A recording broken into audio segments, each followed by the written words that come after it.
A man built a time machine in his backyard, disappeared without a trace, and may have been found dead decades before he was even born. This is the terrifying story of Mike Marcum, a man who started with a simple experiment and ended up lost in time. He called into a late-night radio show, gained fame, and claimed he was about to test his machine on himself. The home of a man whose story has been forgotten, if they ever knew it, by most of the millions of English-speaking people who unknowingly use his name. Then in 1997, he vanished. Tune in, because what happened next will make you question everything you know about time. If I could build a time machine that I could go back and see him again and tell him what was going to happen, maybe save his life. What really happened to Mike Marcum? Mike's experiments started with something called a Jacob's ladder, a device that makes cool-looking electric arcs climb between two metal rods. But Mike, being the kind of guy who was not satisfied with small sparks, cranked things up with his own homemade transformer that pumped out a ridiculous amount of electricity, 20,000 volts. He needed that kind of power because regular wall outlets were not cutting it. Instead of proper lab materials, he rigged up wire hangers and even used lasers to control air pressure and temperature, keeping his experiment stable. But what he didn't realize was that his latest test had already started to warp the air around him in ways he couldn't yet see or control. Then came the strange part. While testing out his contraption, he swore he saw a small, swirling vortex forming in midair. It was only about the size of a dinner plate, but still, this was enough to get his brain firing on all cylinders. He started tossing metal screws into the vortex, and to his amazement, they would vanish and then reappear a few feet away, seconds later. This was it. This was proof, at least in his mind, that he had stumbled onto something big. If a tiny screw could teleport through time, why not a human? Mike was not about to stop now. If a little machine could create an 8-inch vortex, then a bigger machine should be able to create one big enough for him to step through. And those big industrial transformers he needed were not cheap. Each one cost $20,000, and he needed several. Since money was not raining from the sky, Mike took a shortcut. He broke into a power station and helped himself to 6 heavy-duty transformers. Not exactly a great decision. He wired them into his experiment, flipped the switch, and a massive surge of power shut down the entire neighborhood. In court, he straight up admitted that he was trying to time travel to snag lottery numbers. Judges usually do not go easy on power plant thieves, but after a few months, he was back out. And now he had an even bigger audience. Enter Art Bell's radio show, a hotspot for conspiracy theories, paranormal encounters, and the kind of late-night stories that keep people awake wondering about the universe. Mike called in and told the world about his missing screws, his fried time machine, and his grand plan to do it all over again. Art gave him a nickname, Madman Mike, and it stuck. Madman Mike had a problem, though. He was flat broke. Building a time machine takes cash, and he had none. He went on air and gave out his personal phone number, hoping for donations. Big mistake. His phone blew up nonstop for 3 straight days, with calls from people either wanting to help, asking questions, or just making fun of him. Now his new machine was far more advanced than the first one. This was not just a backyard science experiment anymore. He was aiming for a full-body, human-sized electromagnetic vortex. He had everything he needed, and this time, he was going to test it on himself. Then in the year 1997, he vanished. One particularly bizarre story came from a listener who claimed that, way back in the 1930s, police found a dead man crushed inside a strange metal tube on a California beach. Could this be Mike? Had his machine actually worked, but something went terribly wrong? The mystery deepened when someone pointed out that the body reportedly had red hair, just like Mike. But then, decades later, a twist. In the year 2022, out of nowhere, an internet account popped up under the name Mike Marcum. This user, claiming to be the real Mike, shot down all the rumors. He was not dead. He never time traveled to the 1930s. He even mentioned still working on time travel, but progress had stalled due to missing parts. And just like that, the mystery stayed alive. Some believe he really did slip through time, while others think he just changed his name and disappeared into a quiet life. As for whether time travel is actually possible, well, physicists argue about it all the time. Some say it could be real under the right conditions, involving mind-bending theories about black holes, wormholes, and bending space-time itself. Others dismiss it as pure science fiction. And yet, just when the world thought the story had ended, a new thread began to unravel. Could time travel truly exist? Join us as we reveal the truth about time machines, the man behind the infamous time machine. In early 1995, Mike Marcum, a 21-year-old student of electrical engineering living in Stanberry, Missouri, started working on building a time machine. His goal was to get rich by going to the future and getting winning lottery numbers. He was said to have lacked formal training. The back porch of his house, where he did most of his experiments, was very messy and looked like a home appliance graveyard with parts of old TVs, radios, and CDs strewn all over the place. Mike had been playing around with a device called Jacob's Ladder when he noticed something strange. Mike was tinkering with Jacob's Ladder, which he had modified. It had a home-built electronic transformer with a power of 20,000 volts. Mike had to create this transformer because the standard household voltage in the US is 120 to 240 volts. For the conductors in Jacob's Ladder, Mike used wire hangers as well as lasers to heat the air around the conductor to take care of air pressure and temperature changes, which could ruin the experiment. While working with the device, Mike claimed to have seen a circular vortex that was 8 inches across. He figured he would test the effect by repeatedly throwing in a sheet metal screw to see what would happen. According to Mike, every time he threw it in, the screw disappeared and reappeared a few feet away a second later. The metal screw, in his opinion, had been transported through time, reappearing when time had caught up. Seeing what had happened with this experiment, Mike was determined to go the extra mile. He was going to build a time machine that would be 8 feet instead of the 8-inch Jacob's Ladder he had used for the initial experiment. But Mike had an enormous challenge ahead of him. He required a lot of power to advance his research to the point where they could work for humans. Furthermore, while he was scaling up his work on the so-called time machine, the device caught fire. Undeterred, Mike reasoned that using bigger transformers to produce higher voltages would be more sensible if he were to rebuild the machine. But that would set him back around $20,000 per transformer. So he decided to break into a local power plant and steal 6 old transformers to continue his work. However, once he attached the transformers to Jacob's Ladder, he sparked a massive blackout on the streets in his neighborhood, shutting down the electrical grid for several hours. Soon after, police arrived at his home with a warrant to search it and took him into custody for stealing the transformers. Mike reportedly admitted to the judge during his trial that he was attempting to find the lottery-winning numbers so that he could raise money for a research facility. After being released from prison a few months later, Mike became well known on local radio by sharing tales of the missing screw and his ambition to create a time machine. The radio show in question, Art Bell's radio show, frequently touched on paranormal topics. Mike was quickly labeled a madman by the host, Art, and he happily took up the moniker. The strange tale of Madman Mike is documented on the radio station's website. While on air, Mike informed Art and his audience that he was out of money and spare parts to carry out his research. He even went so far as to broadcast his phone number live, after which he supposedly received non-stop calls for the following 3 days.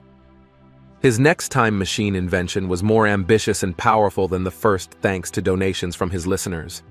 He intended to use the device on himself to test it by producing an electromagnetic vortex large enough for a person to walk through. A year later, when he returned to the radio show, Mike was asked what he would bring along in his time travel journey. He indicated he would just bring his phone into the time machine. In 1996, when he appeared on the show, he claimed to be 30 days away from completing his legal time machine. However, in 1997, he vanished without warning and was never heard from again, placing him at the center of one of the greatest mysteries involving time travel. Not long after his disappearance, one of the radio show's listeners called in to share an odd tale they had come upon. According to the listener, police discovered a deceased man on a California beach in the 1930s. The man had been crushed to death inside an odd metal tube, and a strange object that resembled a cell phone had been discovered next to his corpse. But Mike seemed to reappear online in 2022, refuting wild rumors that he had died after traveling to the 1930s. Furthermore, there were reports that he had been interviewed for a third time in 2015 by his local radio station. In February of that year, Mike appeared to post to a blog about paranormal activity using the username Mike Marcum. The user had been registered with the website since 2015. He wrote, "Rumors are a-blazing that I am dead, not well, and had time traveled to 1930-something where I died on a beach in a tube. Whoever posted those pictures of a redhead is also not me. It was some school kid with my name that someone long ago attributed to me. Whatever was found in the 1930s was not me, and I've read that it was debunked but can't find the article." In response to a question about his future intentions for a time machine, he said, "Yes, but it is stalled at the moment, until I can get some inverters. I have some 24-volt panels in my bus for a project. They got a little ratty from sitting outside for a bit." While his followers have urged him to provide proof that he is the actual Mike Madman, he has not yet provided any. As such, it is still a mystery whether Mike still exists. Some have speculated that Mike just changed his name and chose to live a low-key life away from the spotlight, while others believe his time machine experiment was actually successful. While many physicists do not believe that time travel is possible, in theoretical physics, several hypotheses and theories suggest that traveling through time might be achievable, although with some major challenges. Let's take a look at a prominent theory that supports the possibility of time travel. Time suddenly slowed down. According to Einstein's theory of general relativity, time is fundamentally linked to space in what is called space-time. When particularly massive objects get near gravitational fields, they can cause time dilation, which is the slowing down of time. This phenomenon has been demonstrated by experiments involving atomic clocks in fast-moving planes or strong gravitational fields. To travel into the past, certain exotic solutions such as closed time-like curves, or CTCs, have been proposed. CTCs are hypothetical space-time loops that permit objects or people to theoretically travel to the past and return to the same place and time they started. Certain solutions to the general relativity equation, such as the Gödel metric, suggest the possibility of rotating worlds that could support CTCs. However, CTCs, as a solution, are not without problems. CTCs give way to paradoxes, such as the well-known grandfather paradox, in which an individual prevents their own existence or creates illogical conclusions.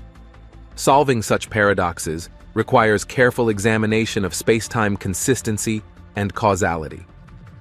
Some physicists at MIT have created theories suggesting the use of quantum teleportation and post-selecting what a time traveler could and could not do as a way to avoid the grandfather paradox, but it is still very theoretical.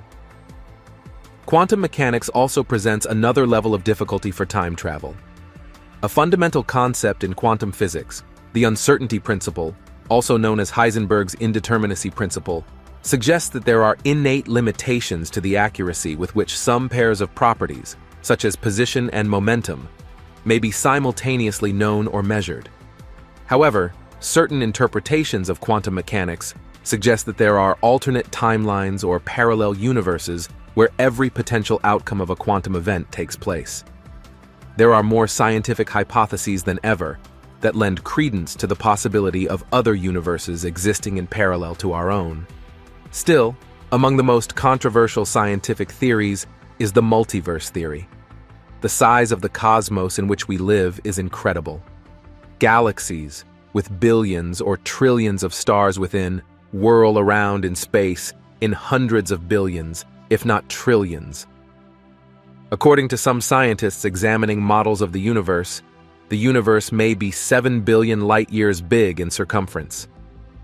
However, certain scientific theories have investigated, and in some cases validated, the idea that there are worlds outside, parallel to or remote from our own that mirror our own, going beyond what is visible to us in the physical time we live in.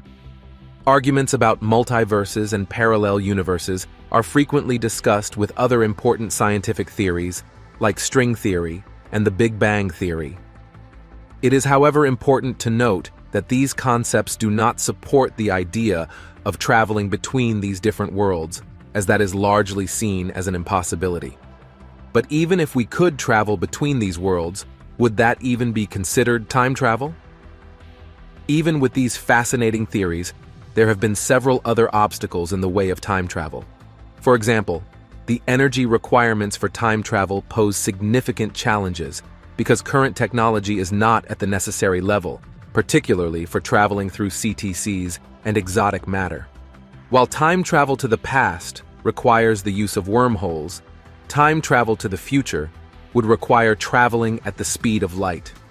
The reason both kinds of time travel are so challenging to achieve is we have not advanced to the point in technology where we can make objects go faster than light, nor do we have working wormhole machines lying around somewhere. The same is true for the energy required. The majority of time travel theories put forth the need for negative mass or negative energy, neither of which can be found in the universe we exist in.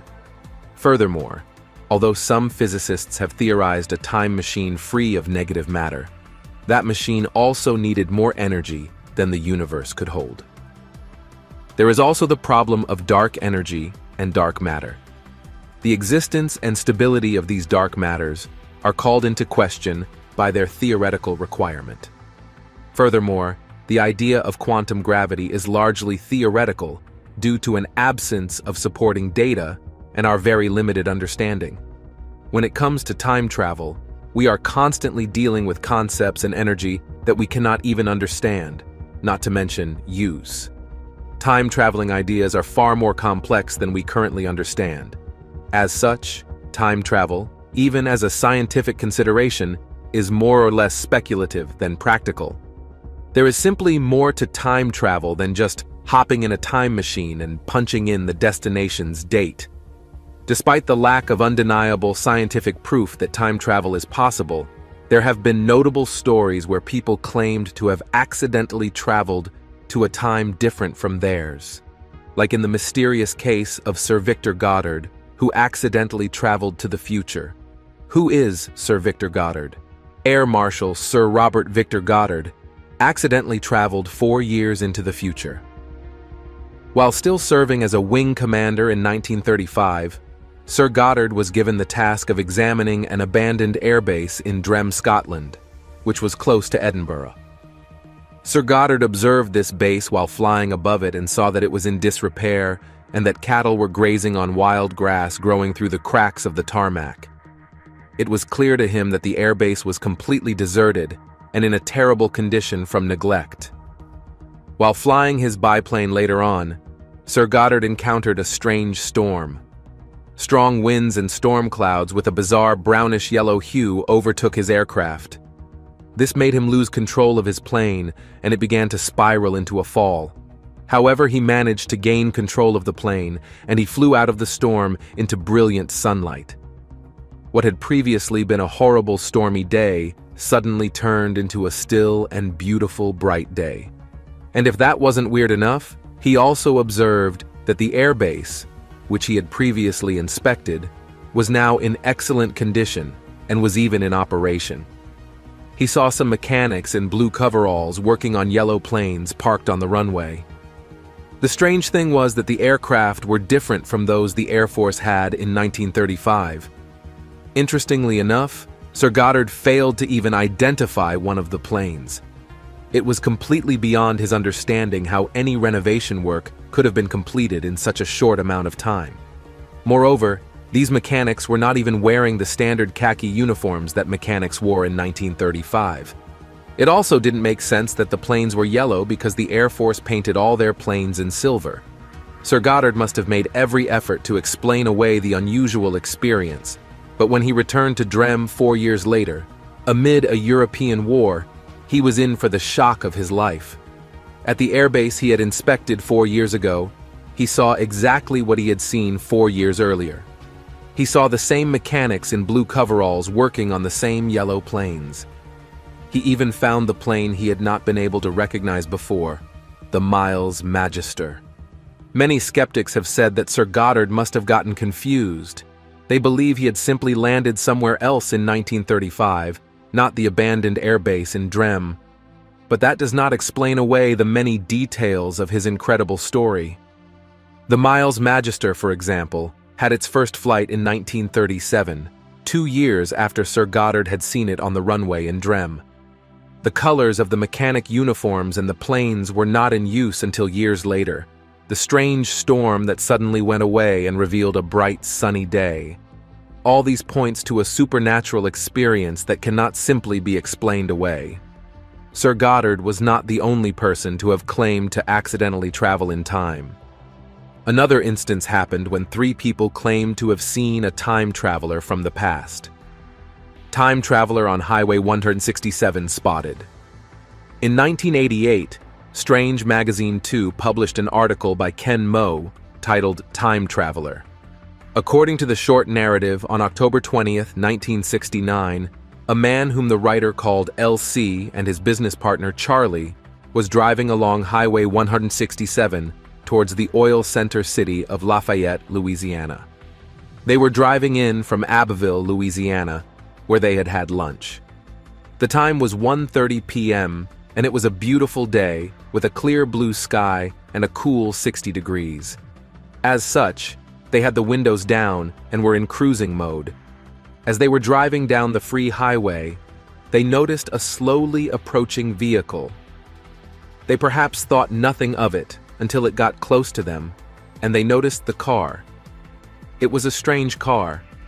Seeing the old turtleback type auto, they were immediately intrigued. Now, despite looking like an antique and like a relic from the past, it was in brand new condition, like something you would see in an antique showroom. Being very curious about this car, LC and his business partner took a good look at it as they got near.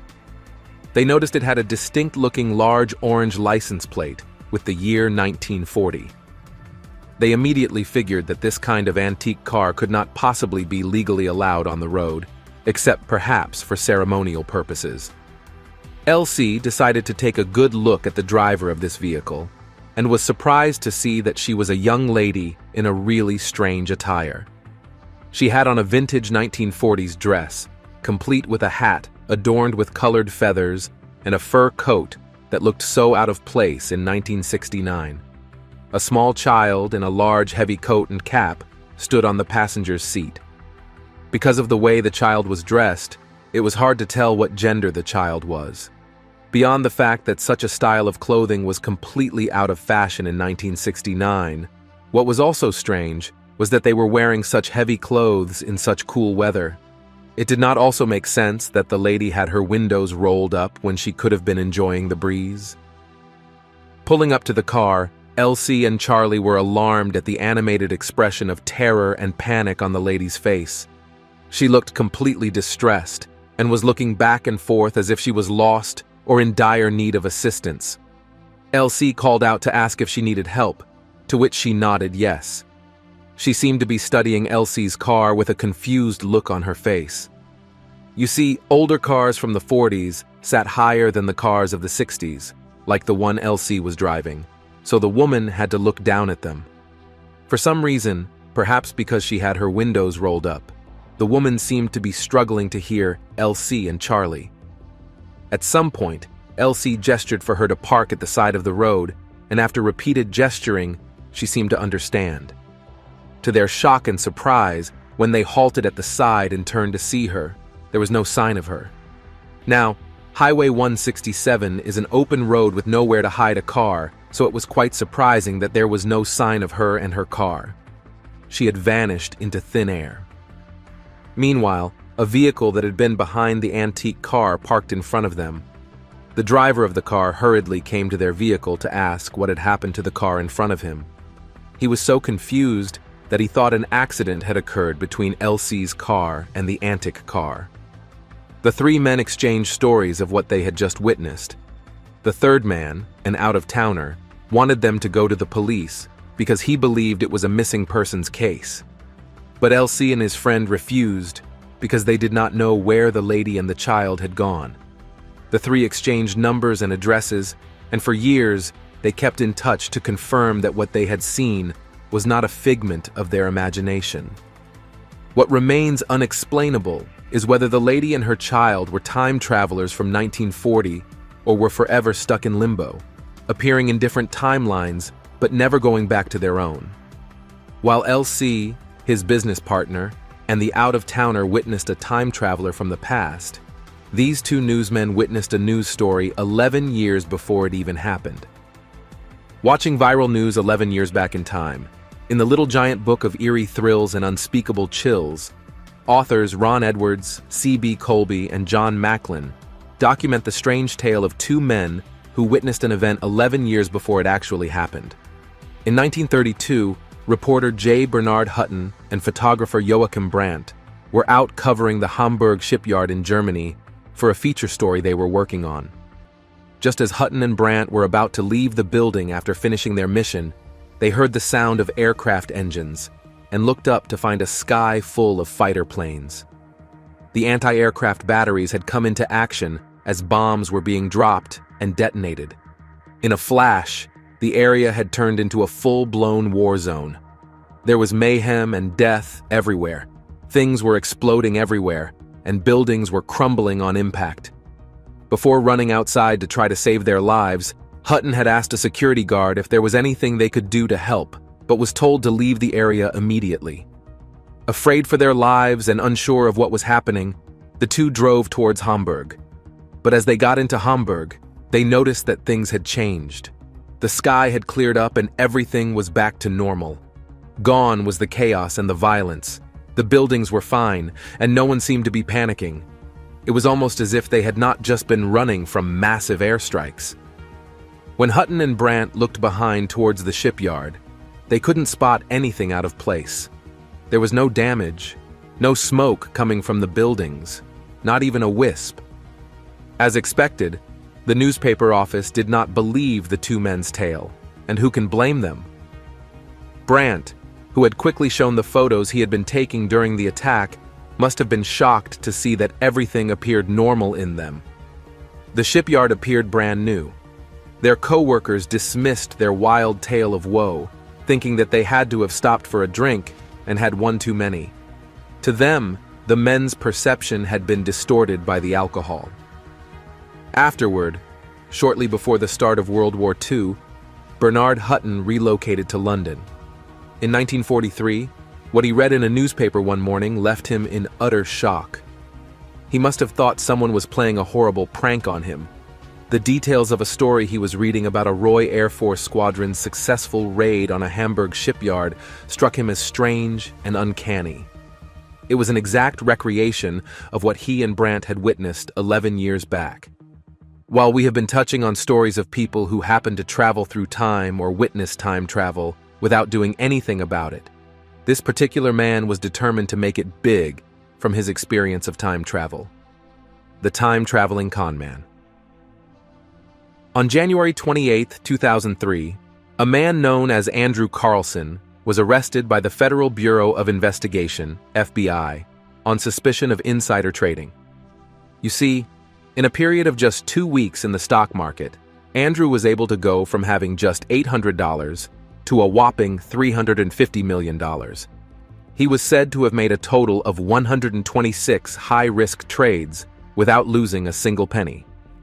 Everything he touched seemed to turn to gold, almost as if he possessed the Midas touch. Making the kind of profit he achieved in the stock market in such a short time was thought to be impossible. This made the Securities Exchange Commission extremely suspicious, and the FBI was called in to arrest and investigate him on allegations of fraud and insider trading. In an unexpected turn of events, as he was being questioned by the FBI when he was in their custody, he stated that he was from the year 2256. He claimed that because he was from the future, He knew exactly how the stocks would perform, which was why he was able to make so many profitable deals. Carlson also claimed to be able to prove his time-traveling powers by providing details about Osama bin Laden's whereabouts and the treatment for AIDS. Naturally, the cops did not think he was telling the truth. Although they believed he was kidding or lying, he appeared to vanish completely from the face of the earth shortly after being out on bond. Despite many efforts by the feds, every search for him turned up empty.